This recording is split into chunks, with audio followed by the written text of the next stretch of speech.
네, 안녕하세요. 고품격을 추구하는 여자농구 유튜브 방송 우크블라기아의 로이스터입니다. 지난 3화를 업로드하고 제가 좀 업로드 주기가 많이 늦어졌는데요. 이것저것 준비할 것도 있고 해서 좀 많이 늦어졌네요. 죄송합니다. 이번 시간에는 퓨처스 리그 그리고 여자농구의 살아남기 위한 노력이라는 타이틀로 준비를 해보았습니다. 사실 퓨처스 리그가 여자농구 제한된 멤버 수를 가진 리그이기 때문에 벤치 멤버들을 양성하기 위해서 꼭 필요한 리그라는 것에 대해서는 다들 이견의 소지가 없을 것으로 생각됩니다.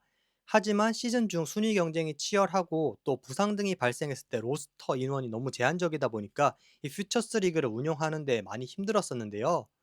매년 이 퓨처스 리그에 대한 경기 수나 또 규정도 많이 바뀌곤 했었습니다.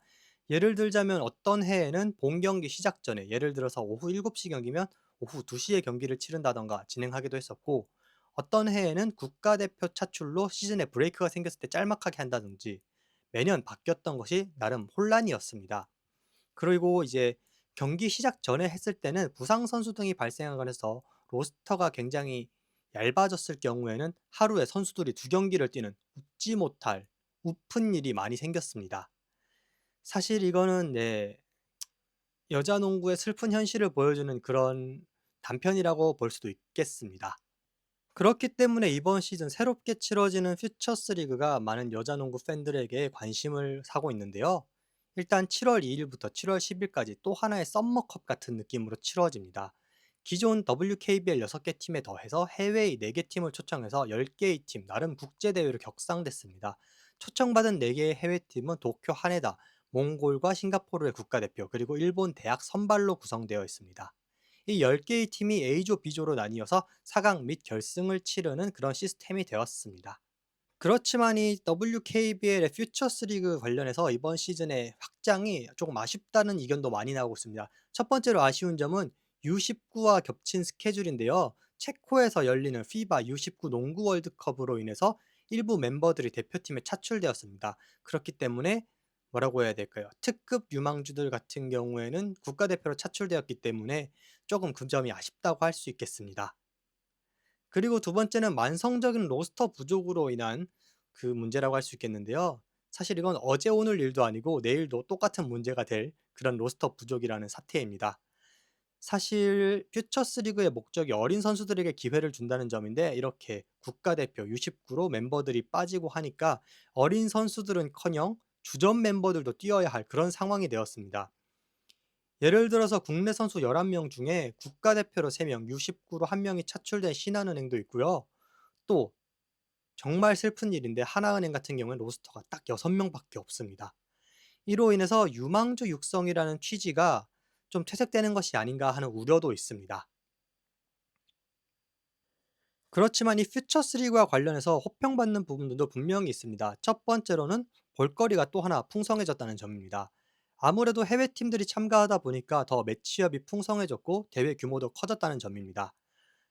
사실 여자 농구가 6개 팀밖에 없기 때문에 판이 좁다는 그런 태생적인 약점이 있는데 이렇게 해외 팀들을 초대하다 보니까 또 하나의 볼거리가 크게 생긴 셈이죠. 그리고 두 번째는 퓨처스 리그가 자리를 잡아갈 수 있을까 하는 희망입니다.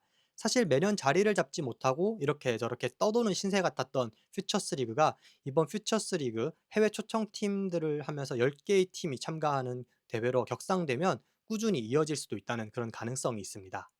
그리고 마지막으로는 아시아 쿼터 선수들의 부담 없는 쇼케이스의 현장이 될 수 있다는 것이 이번 퓨처스 리그의 또 하나 기대되는 점입니다.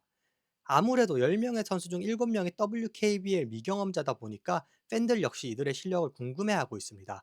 그리고 아무래도 퓨처스 리그라면 기존 시즌보다는 멤버들이 층이 더 강하지 않기 때문에 아시아 쿼터 선수들도 부담 없이 본인의 실력을 보여줄 수 있을 것으로 보입니다.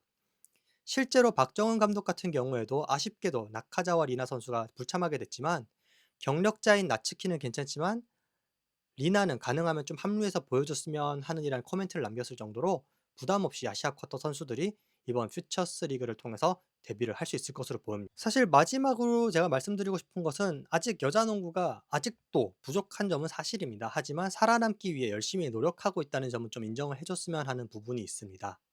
사실 여자 농구가 갈수록 선수 수급도 힘들어지고 경기 퀄리티도 여러 차례 비난을 받을 만큼 좋지 않은 것이 사실이지만 그렇기 때문에 살아남으려고 열심히 노력을 하고 있습니다.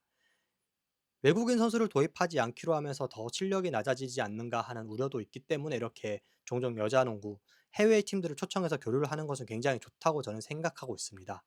그리고 이 퓨처스 리그 사실은 벤치 멤버들에게 기회를 주기 위해 만들어진 리그이기 때문에 우승이 중요한 것도 아니고 좀 그렇게 빡게임을 하지는 않는 그런 리그이지만, 이번에 국제 대회로 격상도 되고 멤버들도 좀 자이반, 타이반, 레귤러 멤버들도 참가하게 되면서 아무래도 조금 더 우승을 향한 경쟁도 생기지 않을까 싶습니다. 그리고 한 가지는 좀 이게 아쉬운 점인데요. 트리플 잼도 마찬가지고 해외 팀들을 많이 초청하고는 있습니다. 하지만 이 해외 팀들에 대해서 조금 더 많이 홍보를 해 준다면 팬들의 기대감도 올라가지 않을까라는 것이 저의 생각입니다. 네. 이번 시간에 제가 퓨처스 리그에 대해서 간단하게 설명을 해 봤는데요. 이제 다음 주부터 열리게 되고 또 이 시합들을 보면서 어떤 팀이 인상적이었는지, 또 어떤 선수가 인상적이었는지 리뷰하는 콘텐츠로 다음 주 여러분들이 찾아뵈면 어떨까 싶습니다. 부족하지만 늘 열심히 봐 주시고 코멘트 달아 주시는 분들께 감사드리고 있고요. 다음 시간에도 재미난 콘텐츠로 여러분들 찾아뵐 수 있도록 노력하겠습니다. 감사합니다.